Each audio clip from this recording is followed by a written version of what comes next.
This morning's message combines that sense of being a good shepherd with the recognition that this is Earth Day weekend. Now, I'll let you start to figure out how the two are linked. I'm hoping that it's obvious. If not, well, then maybe this isn't the best sermon in the world. But let's wait and see what happens.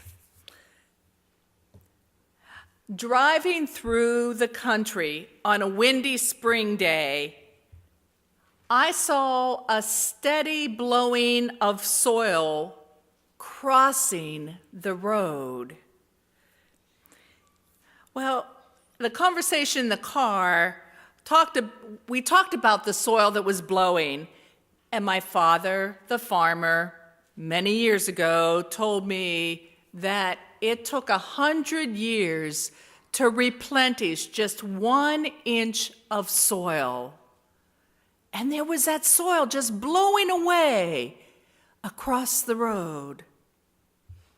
I saw a waste of soil.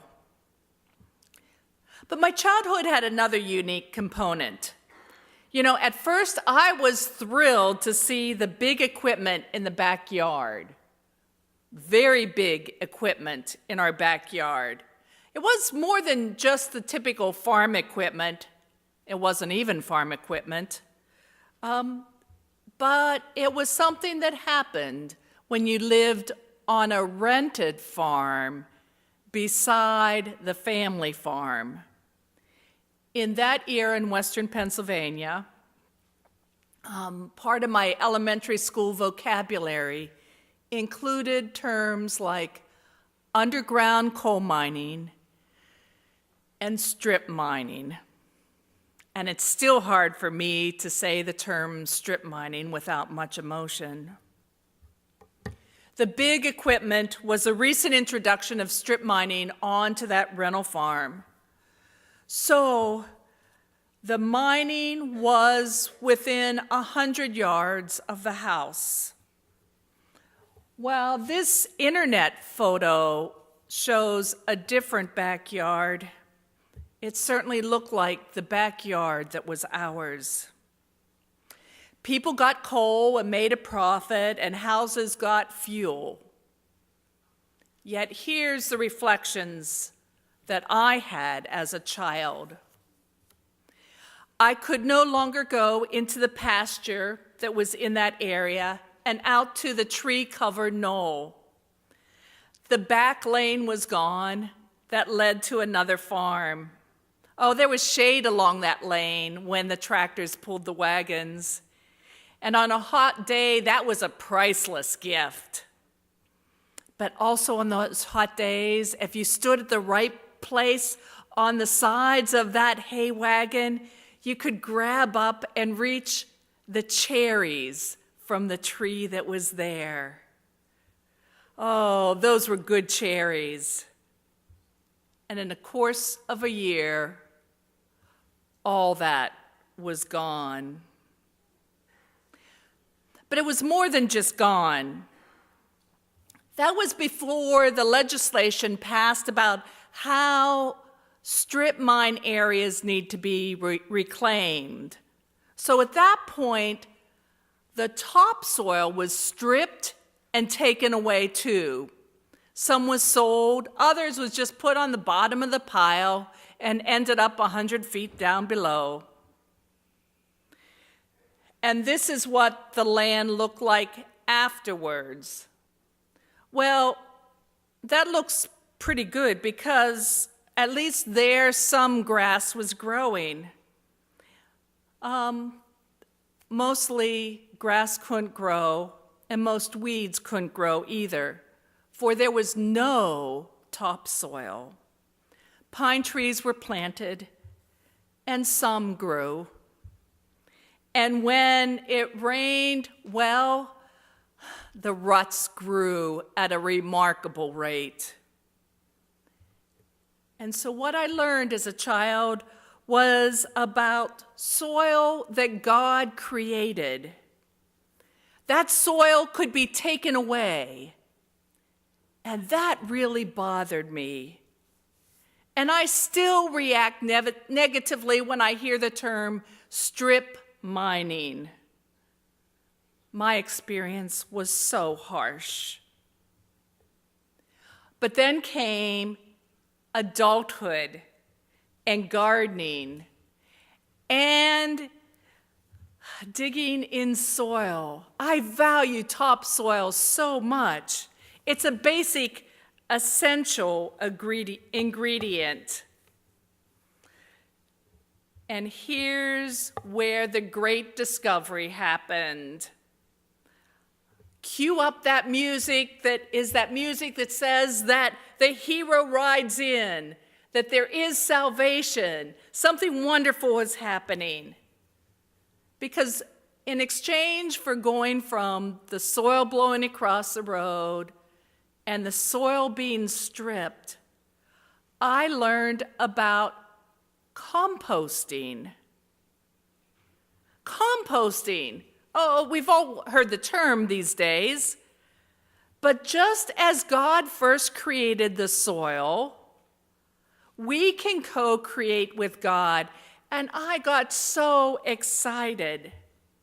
So in our yard, for the second house, we do this. You throw in the leaves in the fall, you add the garden waste, throw in the banana peels, coffee grounds, more coffee grounds, and more coffee grounds, fruit peels, and voila, you get it. Every few years, this co-creation with God pays off and adds such a healthy new layer to the garden. Oh, this spring was a great spring. Oh, even those coal mine memories can't take it away. I added 4 inches of soil, new soil, to our garden, a 10-foot by 20-foot plot, give or take 10 feet. I didn't measure it. I actually may have added too much soil this year. It actually might run all over the driveway. But now, instead of only watching soil disappear, I can be part of the solution. I feel like I've been a shepherd to that soil, to this part of Mother Earth. And that takes us right back into the scripture. Be a good shepherd, not the hired hand, for sometimes the hired hands just think about the moment. They'll just do what's expedient and maybe dig the coal and not care about the topsoil, not care about what it will be like 10 and 20 years later. Be a good shepherd. A good shepherd who does not run away when the wolf comes, or does not turn away when Mother Earth and the soil disappear, or who does not leave us when our light tears turn into heavy sobs. You see, we began as sheep who heard the voice of the shepherd, our God, and we listened to God and learned God's voice. And we've learned to not ignore the voice of God when we hear it. Well, at least not on most days. The Good Shepherd, well, we trust and respect the Good Shepherd, the one who stays when dangers surround us. And we keep praying for that day when we will mature enough to be that good shepherd to others, for we are to be like Christ. At the beginning of the first chapter of John, Jesus shows what it was like to be a good shepherd. In this case, it was to a man who was born blind. And Jesus could have just walked right on by, or could have said, being blind, that's just the way life is. But instead, as a good shepherd, Jesus learned the blind man's voice. And the blind man knew Jesus' voice. And the man born blind was given a new existence and a new life. With God's help, God took that man and created him into a co-creator with Jesus, one who could see both soul and mind and see out of his eyes. And Jesus, the shepherd, understood and taught. Now, eventually, the man who was born blind knew that he could trust Jesus, the same Jesus that would lay down his own life on the cross and then take back up life again during the resurrection. Now, some of you are here today looking to find that good shepherd because you are a sheep and you may be feeling like you're pretty lost. You may feel like at least your soul may have had a few hard hits this week, and you're looking for someone who's worthy to follow.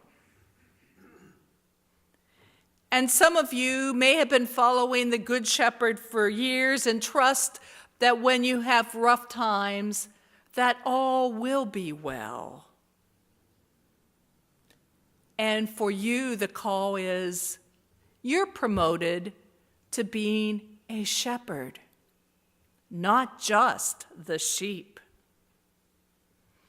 And some of you have been good shepherds for decades and may be blessed to someday hear the words, "Well done, my good and faithful servants."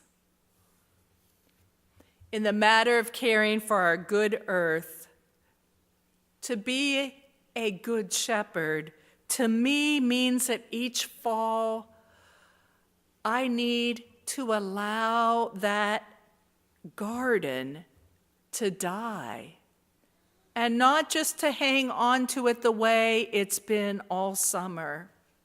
And then each spring, it means pouring extra energy into it, like the birth of a new sheep.